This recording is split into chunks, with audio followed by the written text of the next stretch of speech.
thanks to his neon jacket, which Leak says saved his life. Now, your Storm Team 4 forecast. Weather you can plan your life around. Yeah, tricky driving down there in Tennessee. They're not always prepared for weather like this, but we are. We are. We've had more experience with it the last 2 years. In fact, we haven't had back-to-back severe winters like this since the late 1970s. And that's kind of the benchmark. And you know, it's cold, as I mentioned yesterday, when you have to go back to the Chester A. Arthur administration in 1885 to find a colder third week of February. That's absolutely crazy, but that's the level of chill we have. Different reason, though. This year it's Siberian Express. Last year polar vortex will show that. It's mostly geography, but it amounts to the same thing. It's like too cold. Like the La Nina and El Nino of winter. Well, it's an El Nino winter, too, and that Candace actually has fueled the storms that have been hitting the south, and we've been getting that. So today was our heaviest snow of the whole winter. Got up to 6-7 inches of snow. It's all gone now. It'll be much easier to travel tomorrow.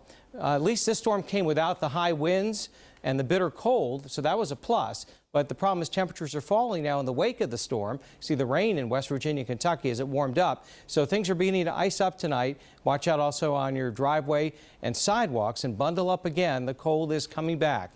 8.5 inches, Mike, southward in Beaver. That's east of Waverly down in Pike County. Just about everybody in Franklin County and vicinity over into Licking County, over to Newark and up to Sunbury in Delaware County, right around 7. A little bit less in northwest Franklin County, about 5.5 inches at Dublin, but generally a 4 to 8 inch snowfall. Here are the roads now, and as Dan mentioned, we're seeing a little thin coat of ice starting to reform, even though traffic is flowing well. But watch out for slick spots as temperatures drop into the low 20s. In fact, we're 10 degrees colder than we were this evening, so it's going to ice up, and the coldest air is yet to come Sunday night, Monday. Almost as cold as we were just a couple of days ago. It just keeps on coming. It'll be 18 when you wake up tomorrow morning, obviously cold enough to make it icy. It'll be 25 at lunchtime with peaks of sun. A couple of flurries come back in the afternoon, kind of maxed out in the mid-20s. That's still 15 degrees below normal. That's pretty amazing for this time of year. 24 now, 33. We've got above freezing for the first time since February 11th. Nice to see the winds down to just 6 miles an hour. It's 20 at Marion, 20 at Marysville. Still at freezing, Newark, Lancaster, Chillicothe, and Athens, but you guys are getting ready to drop. As you can see, the colder air just to the north, not bitterly cold, 16 at Detroit, 24 Grand Rapids, but that cold air is going to continue to ooze on down. And the reason, last winter was all about the polar vortex, which is always there. It's in northeastern Canada. So our cold air and our record cold last winter and 30 to 40 below wind chills came out of the north. Subtle change this year, but it amounts to almost the same thing. So yeah, the pivot point is farther west, and here's the attachment. The northwesterly flow is cross-polar all the way from Siberia, and that comes down in this flow into the central United States and east. So again, we're 15 to 30 degrees below normal. The source region is actually Siberia, whereas last winter it was northern Canada, but either way coming across the Arctic Circle, and that's what we're feeling. This was the snow coming in 4 to 5 this morning. We got a little break around lunchtime. It filled back in with one more wave, the upper level support in the afternoon and early evening, and that padded our totals up to 5 to 7 inches. And now we just see breaks in the overcast. It's going to be a cold one, but not much in the pinpoint forecast as low pressure heads off the east coast. Skies will partly clear tomorrow, and then we'll track one more cold front coming in Sunday night, Monday. But this is an Arctic dome of high pressure coming back down for Monday and Tuesday, and there'll be another blast later in the week. So February definitely will be probably the second coldest on record going back to the 1870s. 17 tonight, slush refreezes, northwest wind 5 to 10, not a biting wind. 27 tomorrow, again, not too windy, obviously colder than today, and temperatures will even fall in the afternoon to the low 20s, and then it really gets bitterly cold. I hate to say this, but Monday morning commute, 0 in the morning, 10 in the afternoon, 5 below Tuesday morning. We'll get back into the 20s, snow showers Tuesday night, and our usual Wednesday morning dusting, and in the teens, Matt and Candace Thursday and Friday, and that pretty much takes us to the end of February. All right, thank you, Ben. We're usually dealing with snow this time of year, and again this year, severe weather. Third year in a row, we've had tornado warnings after the first day of winter. This is just unprecedented, and we have another one right now, Dark and Preble counties. That is about 90 miles to the west of Columbus. Let's zoom in because I want to show you exactly what the National Weather Service is seeing that triggered the tornado warning. I'm going to switch modes here, and you can see as we go to the different colors that this is where we have some significant wind shear right here. When red and green get intertwined, that indicates at the very least some rotation. Now we'll go back to the more familiar pattern. That is only 90 miles west of Columbus. And this is the broader view on live Viper radar, which is catching several interesting features I've been tracking. These little kinks that develop in the line right here. There's one, there's another. That's where there's a little bit of a twist or circulation. The very strong wind fields with this system, but everything is really going to focus on this line. No warnings behind it. We'll get rain after this, but all this is marching off to the east at about 50 miles per hour. Now here we are, so you can see that's about an 85, 90 mile per hour spread, 50 mile per hour path on the storm would bring the activity in between 6:30 and 7. It should weaken. We have thunderstorm warnings also from Dayton on south, in addition to the tornado warnings. The red box is up off to the north. So this is a pretty nasty line. See how you have a couple of merging cells here. So while things hopefully will weaken, we're going to be on guard here for the next couple of hours until this line works its way all the way through central Ohio. At the very least, there's a risk of 60 to 70 mile per hour winds, and we also have in the red shaded area now a new severe thunderstorm watch in effect until 11 o'clock tonight. That includes you in Kenton, Delaware, Marysville, Newark, Columbus, Logan, Piketon, and all areas south and west. Now, as far as risk factors, it's a low tornado risk factor. Worst case would probably be a weak spin-up tornado. High wind factor, absolutely. 60 mile per hour winds. Storm Prediction Center, we talked about this last night, if anything, has raised the risk threat for the western half of the state and the high risk in southern Indiana, western Kentucky, where some large tornadoes are possible. In the meantime, for us, showers and then a squall line around 8 o'clock. 64 to 62 at 8 o'clock. That squall line is just east of us at 11. It will be weakening drastically. Our atmosphere not as unstable as areas to the west. And by daybreak, all the rain should be off to the east with a temperature of 54 degrees.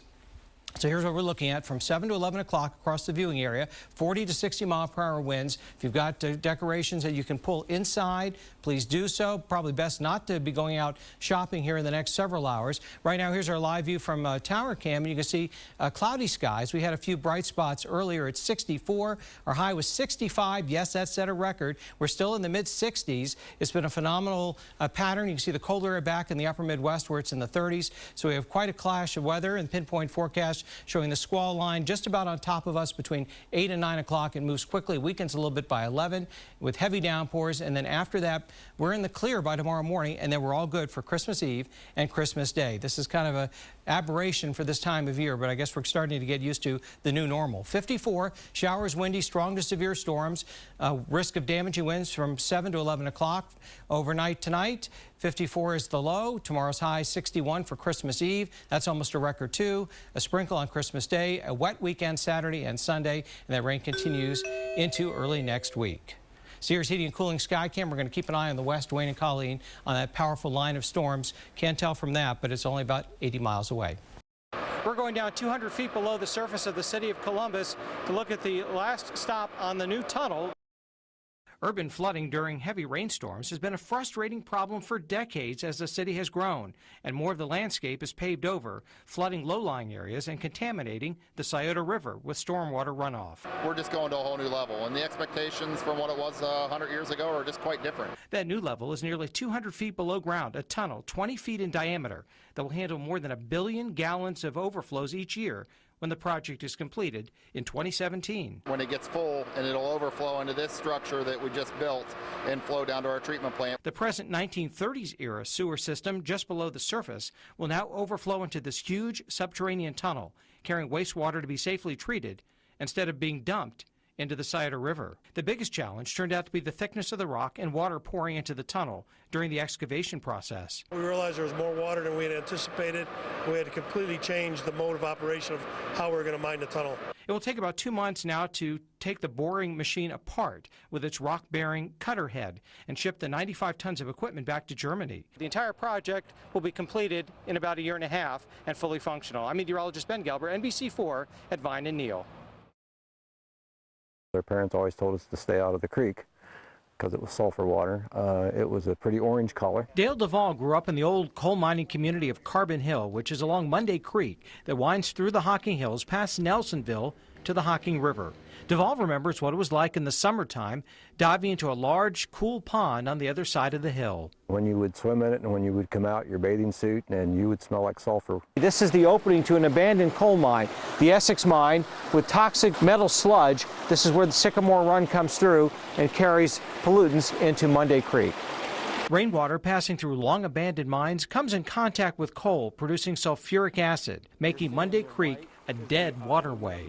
The coal mining industry that supported small communities in rural southeastern Ohio went unregulated, and some coal companies pumped mine wastewater directly into adjacent streams. We are left with a legacy of dead streams. The state has spent nearly $30 million since the 1970s to detoxify some 1,300 miles of polluted rivers and streams, sprawled out over tens of thousands of acres. Everything in purple on this map represents abandoned underground coal mines. Local groups like Rural Action have stepped up to secure state grants that support coordinated construction projects. But there are serious environmental hazards sealing mine openings. Meteorologist Ben Gelber, NBC4. People were going to see the Rolling Stones tonight. They thought they were going to get drenched. They brought ponchos. They weren't allowed to have umbrellas in the stadium, but they were ready for it. And the key, Mike, as we talked about earlier at 6 and 7, is that we had to thread the needle because we had a huge area of showers and storms. It poured from Hilliard to Dublin to Worthington and Westerville. So we're right now like a tunnel there. And it just went around. Yeah. Wow. Ohio Stadium. Very fortunate. But that's what we had hoped for. Let's show you what's happening now on Live Viper Radar. All that activity moving north on a warm front. So that's bringing up all this soupy air and very conducive to showers and storms with downpours. Not a lot of wind. We did have some gusty cells. Very little in the way of hail because the atmosphere is so warm and tropical. And you can see that boundary is just to our north now. So the heavier rains have shifted into northern parts of Ohio and Indiana. And the activity that went right around the city is just about out of our metro area, moving north of Delaware, Marysville, and just to the east of Urbana. But those heavy downpours came right around northern and western sections of Columbus between about 8 and 9 o'clock. A close call with just some sprinkles farther east. But you can see the heavy rains off to the west, a little bit to the north of Marysville, a little to the north of Delaware, all sliding off to the northeast. But lightning continues to diminish from a couple of hundred to about a couple of dozen strikes per every 15 minutes. And there is low pressure. Key here, the tail of the front has gotten through the Dallas area. My brother lives in Dallas, and they had 7 inches of rain Friday. Some areas have had over 2 feet of rain. So finally, it does look like a break for residents of Texas and Oklahoma with things a little more progressive. Judy Hoke sent this great picture from Centerburg of the clouds rolling in. Jessica Parks caught a view with a rain shaft right here. With the storm coming into Franklin County that triggered the warning earlier. And S. Saxton caught, it almost looks like a gust front here as the storms roll through Franklin County between 5 and 5:30, triggering a thunderstorm warning. We love your pictures, we love your videos, and they really do enlighten us too. It gives us a chance to look back some of these storms. 69 degrees right now, 1/4 inch of rain. Our high was 85, started the day at 70. Just a light east wind. That means the front is starting to sag south. We had a southerly wind all day. 68 Mount Vernon, 71 Lancaster, 69 Columbus. Temperatures are going to essentially drift into the mid-60s, but notice tomorrow they don't jump back into the 80s. We stay in the 60s with periods of rain that will taper off later in the day. We'll get on the cool side of that boundary. You can see the showers and storms numerous earlier in the day, but starting to lift to the north. The southern part of the state missed almost all the rain. But it will change a little bit as this jet stream pattern begins to push east. The cooler air will come south over the next couple of days, and it's going to be a dramatic change in the weather. You'll almost need a jacket. In fact, you will need a jacket tomorrow night into Monday. So here's your pinpoint forecast. By daybreak tomorrow, this ripple that's causing the trouble in terms of strong storms north and west will be in eastern Ohio. Still seeing some showers along the I-70 corridor north. Light rain that should diminish by mid-afternoon and break up into a couple of sprinkles by tomorrow evening. But all that cool air is going to feed in. On Monday, there'll still be some leftover showers from Athens to Waverly early in the day. It takes a while for these waves to get through. We'll hang on to the clouds on Monday before we see some clearing Monday night and Tuesday, but drastically cooler temperatures. How cool? Well, in the morning, kind of muggy, 65, showers and storms north early tonight, and then late tonight, another round of showers. Showers tomorrow, much cooler, 71 degrees. And then here's my extended forecast. The rain ends Sunday late afternoon. Monday, 69 for a high. Could be some upper 40s by Tuesday morning. And then it'll turn warm and humid for the Memorial Tournament naturally, Mike, with a couple of showers and storms. So we'll be right back after this break.